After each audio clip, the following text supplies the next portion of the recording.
I have an interesting story time for you guys today, but before I do talk about this amazing experience I had, that is sarcasm, by the way. Before I talk about the story, I just wanted to let you guys know that I am now going to be active on Patreon again. Basically, a long time ago, I made a Patreon account, but that was back when I had 1,000 subscribers and there wasn't really a use for Patreon, really, so I just kind of never used it. But now I'm starting to get a lot more Instagram messages and stuff like that. And generally speaking, I don't like to reply to, lots and lots of different messages on Instagram. And I just struggle to keep up with the requests on Instagram and to reply to everyone. On top of that, I also get people asking quite personal questions, which I actually don't mind at all. But I would rather kind of know someone before I'm sharing that kind of information. Like, for example, there are a lot of things that I want to talk about with people, but it's hard to do that on a YouTube level. Like, it's hard to post videos of me talking about really personal things, but I do want to connect with you guys and share my experience with a lot of you, and I want you to be able to relate. I also want to hear all of your stories and your experiences and stuff. Patreon is a place where we can do that. For $1 a month, we can chat, we can get to know each other, and I can kind of connect to you guys a lot easier and get to know you.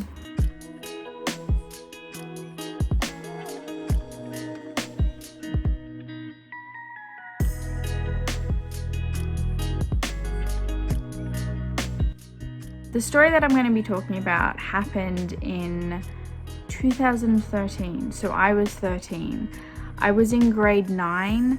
I don't know what that would be in America or the UK, but I was 13 years old and I would have been turning 14 at the end of the year. Anyone who went to high school and was close to me in high school knows that grade 9 was an interesting year for me.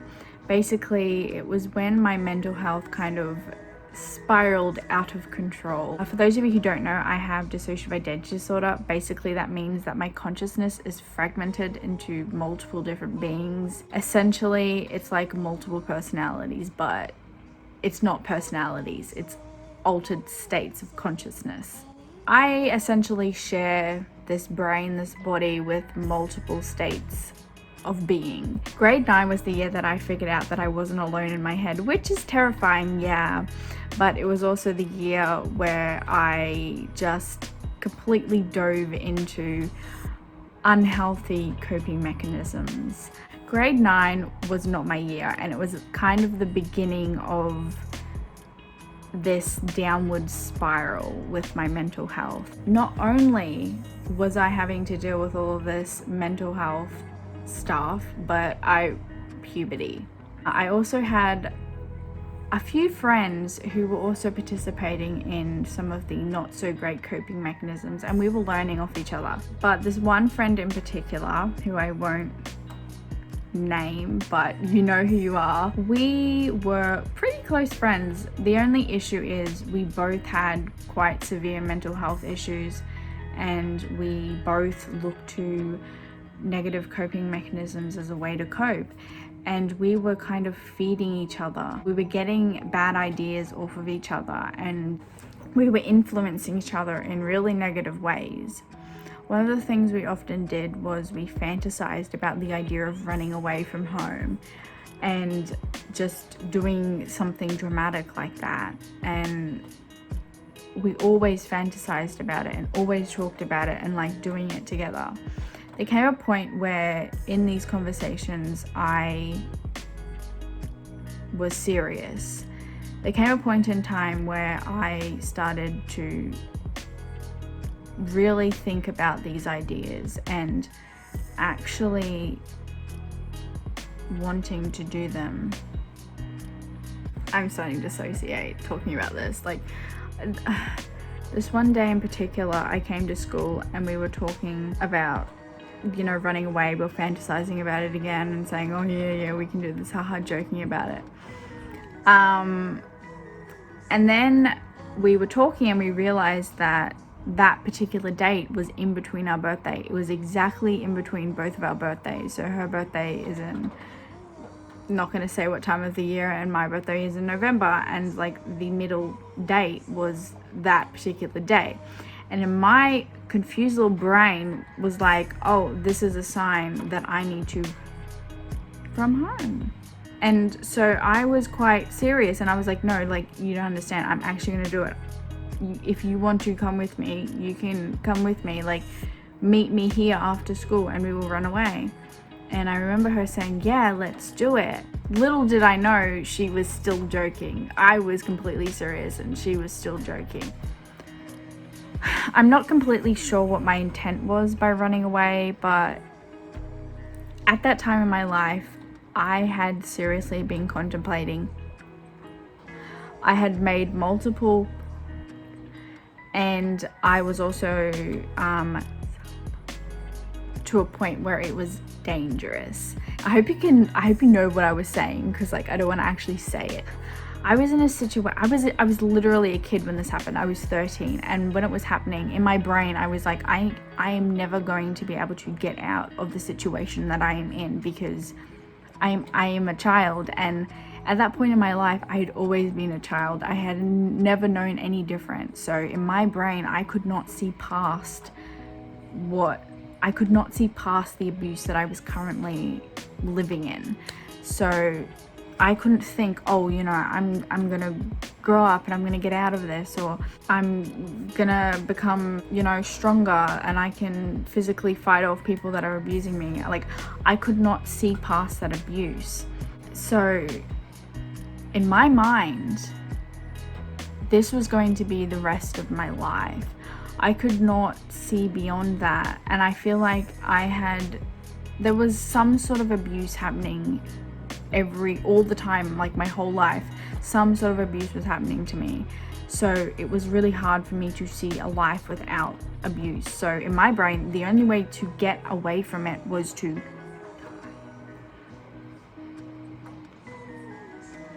or for some other adult to come into my life and help me. I had tried telling adults at my school about what was happening. I had tried telling teachers. I had tried so many things to get an adult to help me. None of them were working. So my next plan was to do something dramatic and draw some attention to me by running away, and then maybe someone would notice and actually help me. Because after this, my next step was, this was literally a final call for help. Disclaimer, I did end up getting help, just not the kind of help that I probably should have gotten. Like, I probably should have gotten out of the abuse, but instead I was put into therapy, which I'm so grateful for, because I would have, if I wasn't put in therapy, that is 100% for sure. I still was going home to the, so like, running away didn't do exactly what I thought it was going to do, but it did do something. Anyway, so back to that day when I had decided that I was going to run away. It came to the end of the day, and I went to the spot that I told my friend I was going to meet her, and that's when I realized that she wasn't serious about running away. But this is where dissociative identity sort of comes into this, because I didn't know what was happening at the time, but looking back on it, I know now what kind of happened, or what I think may have happened. So I was definitely having some second thoughts, because I didn't want to run away without my friend. So I was having some second thoughts and thinking, you know, maybe I shouldn't do this. But as soon as I decided maybe I shouldn't do this, something in me like took over. Like, I felt like I had no control over my body. Looking back on it now, it's almost like I was co-conscious with another alter, and I know which alter this was, but I didn't know what was going on, because I couldn't identify what was going on back then, and I didn't have communication with the other alters in my system, so I didn't really know what in the world was going on. It literally just felt like someone was taking control over my body, like I was being possessed. As soon as the bell went to go home, instead of going home, I went in the other direction. So normally I go out the front exit, and instead of going out the front exit, I went out the back exit, because I thought that if there was going to be anyone who like saw me there, who knew that I was supposed to be going home and I like didn't go home, they went to tell someone. So I went the back way, just kept walking. I'm sorry I'm smiling. This isn't like, this is a really bad event and I shouldn't have done this, but like, I don't know why I'm smiling. At this time in my life, I had no idea about the city. I didn't know where I was going. I had no clue about direction, but I was like, I know home is that way, so I need to be walking that way. And I walked for a few hours. I remember I walked around a corner, like I got so excited because I seen a building that I recognized, and I kind of like ran around a corner because I was like so excited that I seen a building that I knew.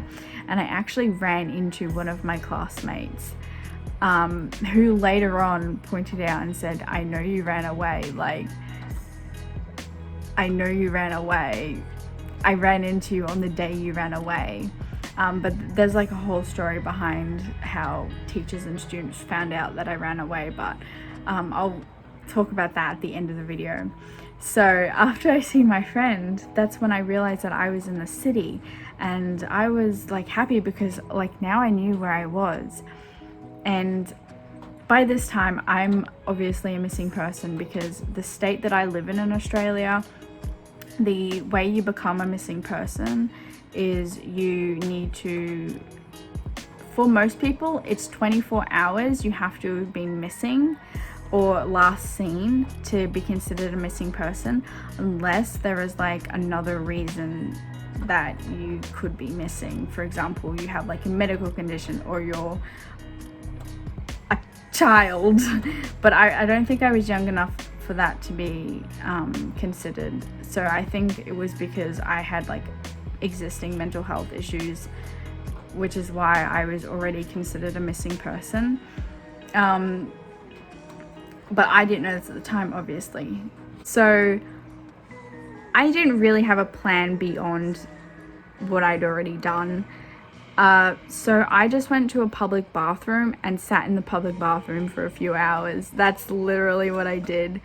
And I didn't know this at the time, but directly across from the public bathroom was a police station.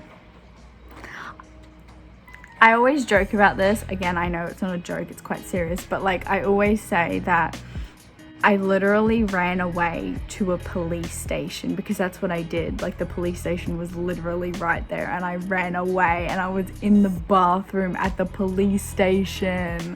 Oh my gosh, I could not have planned this any worse. Like, wow. See, I didn't know this. After about 3 hours of just sitting in the bathroom, I was like, I need to do something. Like, I'm not gonna sit in the bathroom the whole time. So I walked out of the bathroom, and right there was the police station. And little me, like I was so tiny for my age. I was 13, but I looked like a 10-year-old. And I was in my school uniform with like my school backpack, and I was so tiny and little. And there are security cameras like all around the city, especially near the police station. And the police stations and the police officers that were working in the building seen me on the security cameras, and one of them came out and was like, you need to come with us.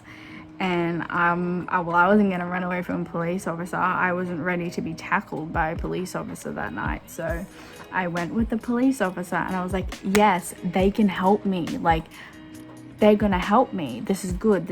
Like, they're gonna help me. And they said, are you Evelyn? And I said, yeah, I'm Evelyn. They said, okay. So like they knew who I was, because I was obviously a missing person. And after that, the police officer that took me in said, we have to take you to a different police station, because that's where the like child and youth workers work. I don't know what they're called, but it's like the Child Protective Services, but not. They are police officers, they just work in a very specific area that deal with children. So they took me in the police car to this other police station, and we went into this room where two of the specialized police officers worked, and I remember it was like, this is how I'm gonna get help. Like, it's their whole job to help me, right? This is how I'm gonna get help. They were asking me lots of questions about my home life, like, do I have enough clothes? Do I have enough to eat? And they would just kept asking me all these questions, and I was answering them. When I stopped asking questions, I started telling them about some of the abuse that I was experiencing. And I told them about how it made me want to.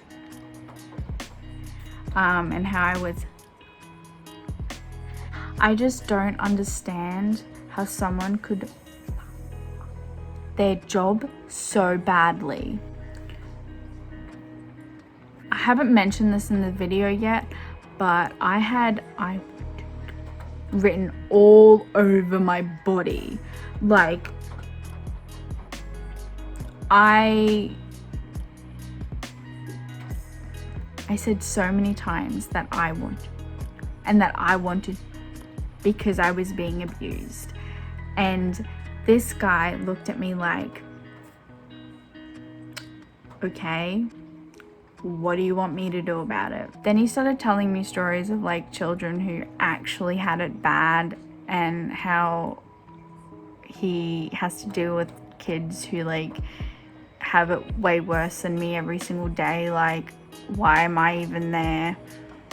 Like, how dare I run away? Like, how selfish of me, and stuff like that. And I will agree that it wasn't, I scared a lot of people, but as a 13-year-old who had tried multiple times to get help from adults, I didn't know what else to do. What was I supposed to do? And that really, like, this whole event just really changed me.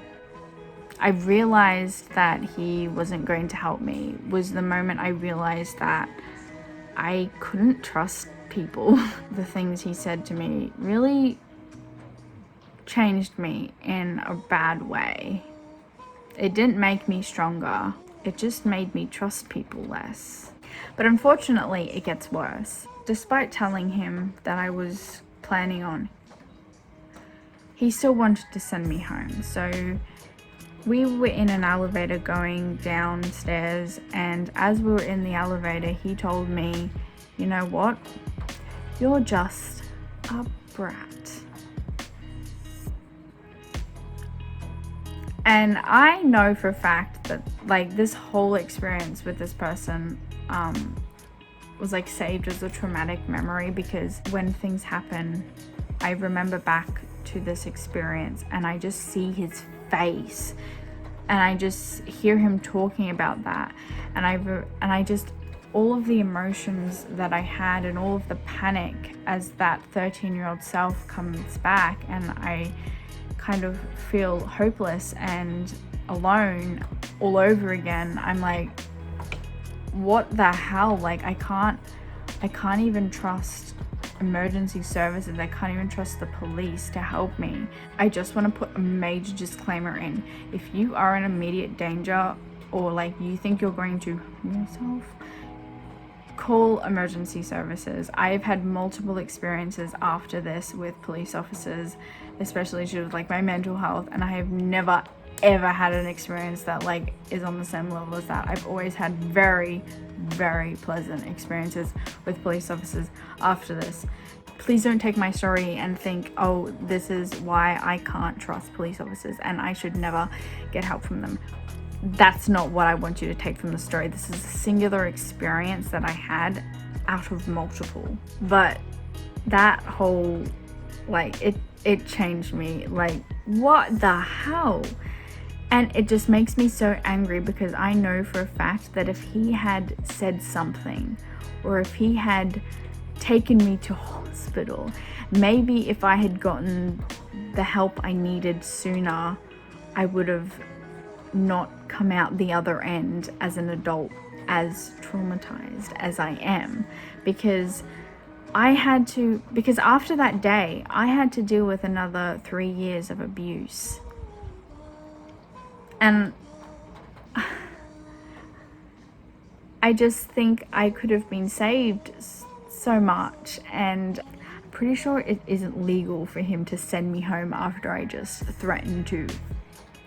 But I always think about this guy and I think, where is he right now? Is he still working in that specialized unit? Is he, what happened to him? I always think about that, because like, I don't know, was he having a bad day? Did he just have, like, I don't know, and I just always think about, you know, where is he still working as a police officer?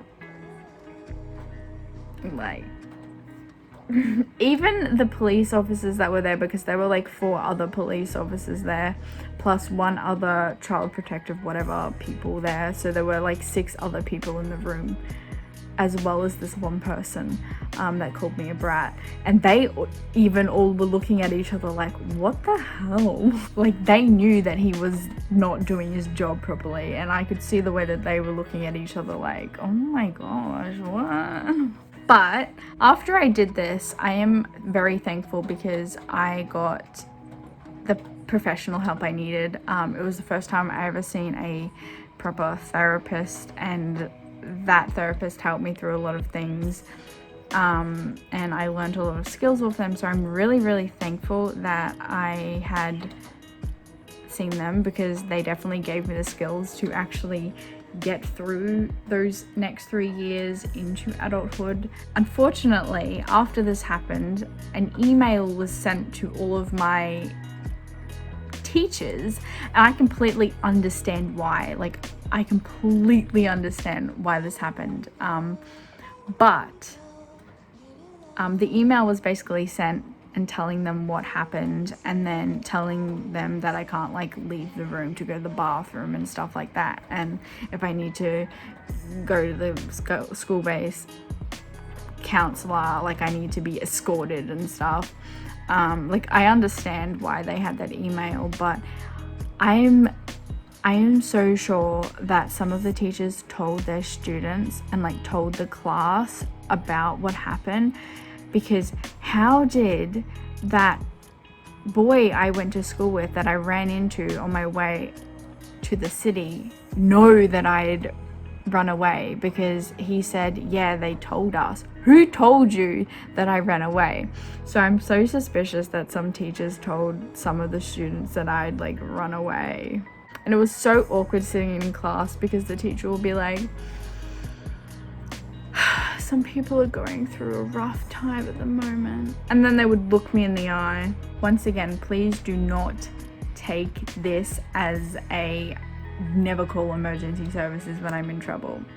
Again, I have had like 10 other experiences with police officers, and I haven't had one that is bad like that. So anyway, thanks for listening to my story, and yeah, bye.